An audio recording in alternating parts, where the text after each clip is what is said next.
In scriptures, the human body is often referred to as the temple of God. Yet it is quite an uncommon privilege for any soul to attain this sacred abode that houses the divine, as it is truly a blessing to be reborn as a human being. On several occasions, Supreme Master Ching Hai has spoken about the rarity of this phenomenon. To be reincarnated in the human world is hard. You have to have enough human quality. You have to have affinity with the parents, yeah, and with the society, with the people around which you were born. And very difficult. To be a human, you need some merit. You have done something good in the past in order to be able, yeah, to be able to pick a human birth. As a living temple of God, the human body is fully equipped with miraculous wonders that can be awakened in those who are spiritually conscious and have complete faith in the Creator of all life. In Adia, Latin for fasting is the human ability to live without food. Since time immemorial, there have always been individuals who can sustain themselves on prana, or the vital life force. Through the grace of the Providence, in Adiats, people who follow a food-free lifestyle can draw the energy from nature to nourish themselves.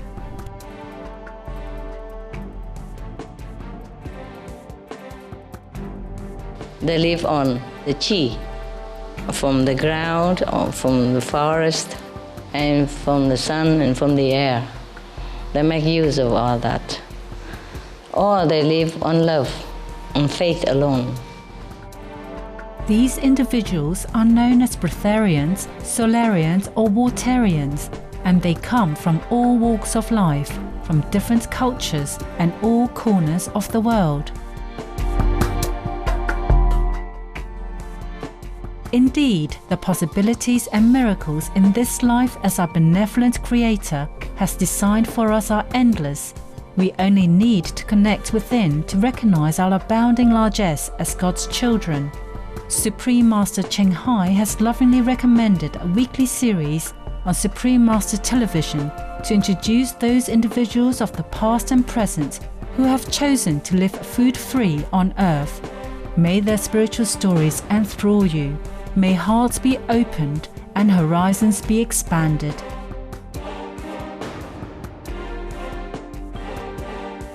We now invite you to join us for part 3 of a 4-part series entitled Jericho Sunfire, a Breatharian personal fitness guru on Between Master and Disciples. This program discusses the possibility of breatharianism, or living without eating food, and is not a full instruction. For your safety, please do not attempt to cease eating without proper expert guidance.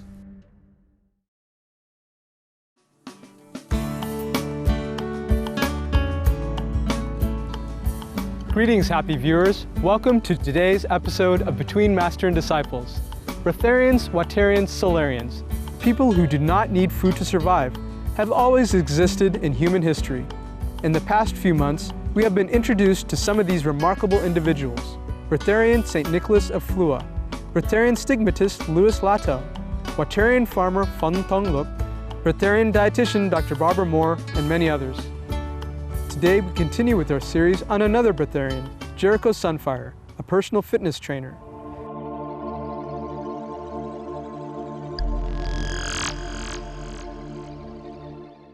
Jericho Sunfire is a former professional rugby player who played for the Oldham Rugby League Football Club and London Crusaders in Great Britain. In his 6th year of playing rugby professionally, Jericho then made the decision to switch careers to do what he does best, working as a professional personal fitness trainer. After years of being a fruitarian, liquidarian, and waterian, he gravitated towards breatharianism. Jericho intuitively feels that the time is now to make the necessary changes for the sake of the planet and the environment. So when did you first begin to think about becoming a breatharian? I didn't. I was so against it. There was like two things going on. My intuition had set the stage, had set the wheels in motion, But mentally, I wasn't having it. The fear of letting go. My primal state already knew deep down inside that there was going to be a big let go, and it wasn't willing to let go. So I didn't intend at any stage to go breatharian. So what occurred in your life that caused you to become breatharian? I can honestly say evolution, just like you said. My guides, my extraterrestrial guides, and the forthcoming changes in the world and the environment and the earth. There is something going on, and we do need to make changes now. I need to get on my mission now. My message needs to get out now. People that are like me, that resonate with what I do, that intuitively know something deep down but don't know what, that's who I'm here for. To get ready, to get in shape, so we can go home and get through this change. So did you have any breatharian role models or mentors? It was all my intuition, following my own guts, my own stubbornness, and guidance from my guides. That's without a shadow of a doubt, and I don't mind saying that. What is it like to be a breatharian? We asked Jericho what kind of physiological changes his body had to undergo as he transitioned to become a breatharian. When you get through the process, the anguish, the torment of letting go, when you go through the process of your body changing, your organs shrinking, your body getting back to its natural size, to the state that it wants to be at, because your body's always doing that. People think they're hungry, but they're not. It's just the sensation they're feeling is their body trying to get back to its natural size. But we keep putting food in ourselves and squashing that feeling, thinking we're satisfying our hunger sensation, but we're not. One of the things as a breatharian I've learned is that you're pretty much feeding a need as well. You're not so much feeding yourself, but you're feeding a need. Personally, I call it your emotional attachment, your emotional self.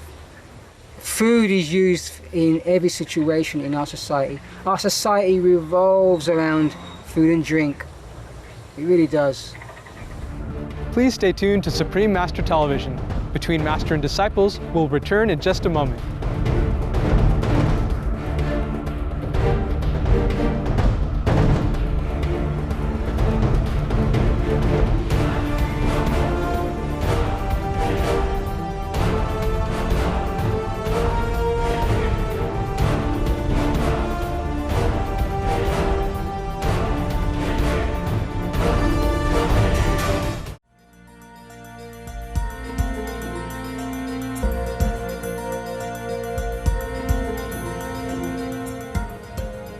Welcome back to today's episode of Between Master and Disciples. Let's continue with our feature on Jericho Sunfire, a Breatharian personal fitness guru. How is it that some people are able to live food-free? Is this something that is inherent in all of us? Jericho shared some of his thoughts with us.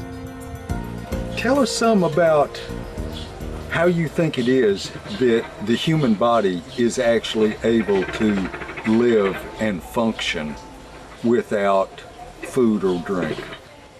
Because that's the individual's natural state. Like I say, for some individuals it may be fruit, and that's why they may seem to totally thrive on fruit, and some may totally thrive on breatharianism. There have been breatharians in the past. Paramahansa Yogananda, in his book, Autobiography of a Yogi, spoke about a woman, Giri Bala. And also there was Teresa Newman. Both of those are pretty well-known breatharians. There have been many others through the ages. And those people describe maybe their belief or their faith in Jesus Christ or in Krishna, God, and that they exist as breatharians to let people know that they can rely on God or Jesus to sustain their body without anything else. Do you have any such belief or faith? Yes. Like I said, I believe that my spirit is extraterrestrial, and I believe that I'm here to show the possibilities of a breatharian diet for the people that are like me, and for others, just to open minds. I don't try and teach. I don't believe I'm a teacher. I strictly believe I'm here to show and live by example. Like I say, I'm not the most spiritual guy on the block. I barely even meditate. I've just gone strictly off intuition and stubbornness. And I believe that everybody needs their own belief system to get the job done. Being food-free, Jericho believes he gets his sustenance from the sunlight, the air, his favorite music, and a loving emotional state. And so what we know from quantum physics, and it speaks of the illusion of physicality. And also we know of the transcendental sound and the transcendental light. Can you tell us what is the source of energy and whatever else that sustains you? What I believe I'm here to show is that it doesn't take great wealth of knowledge. I believe in my own simple way that sunlight is very important. Not in the ways of you've got to stay out in the sun every minute of the day until it goes down, because I sincerely don't believe that. I sincerely believe there's periods of time where the sun is not healthy, but there is a light within the air. Like we're in the shade now, but there is still a light, there is still an energy that resonates with me being who I originally am. And I feed off that. In fact, there's times when I feel so light that I'm part of the air, I'm part of the wind. I almost picture myself just wafting with the air sometimes.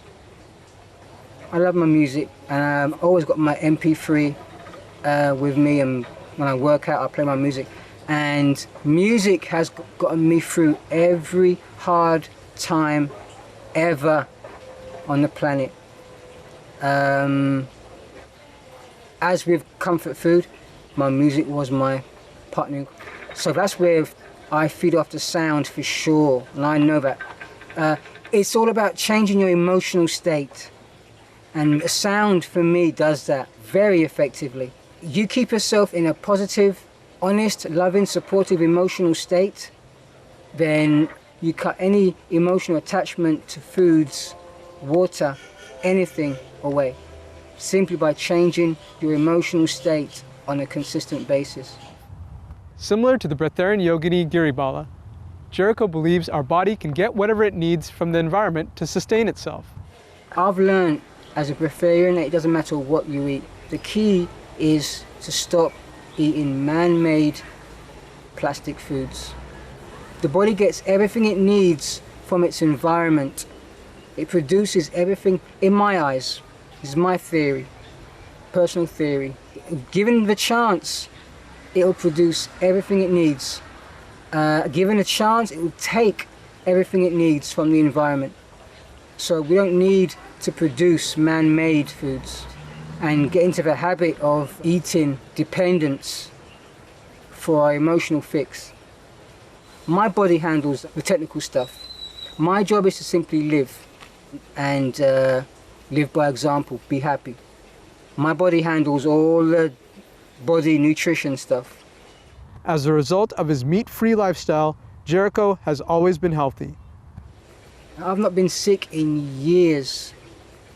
Whether it's down to not eating cooked food, or whether it's down to the whole process, the whole cleansing, the whole fitness, the whole raw foods, the whole breatharian thing, I have not been sick in years. So you've not been sick. You sustain yourself rigorously physically and sharply mentally. Yes.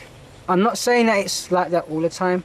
Initially, as you make your initial progress, you're going to go through some things. You're going to have to work, make some sacrifices, go through the fire. But you've got to do the best you can at any given moment and reprogram your body and set the standard so that when you do finish your work, your cleansing, your body can rise to that occasion.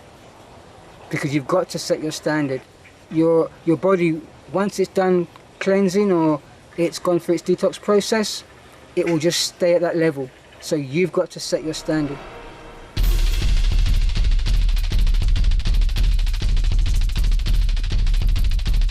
Thank you for being with us today for Between Master and Disciples. Join us again next week for the continuation of our 4-part series, Jericho Sunfire, a Breatharian personal fitness guru. And now, please stay tuned to Supreme Master Television for Good People, Good Works, coming up after noteworthy news. We wish you much joy and blessings in the coming days.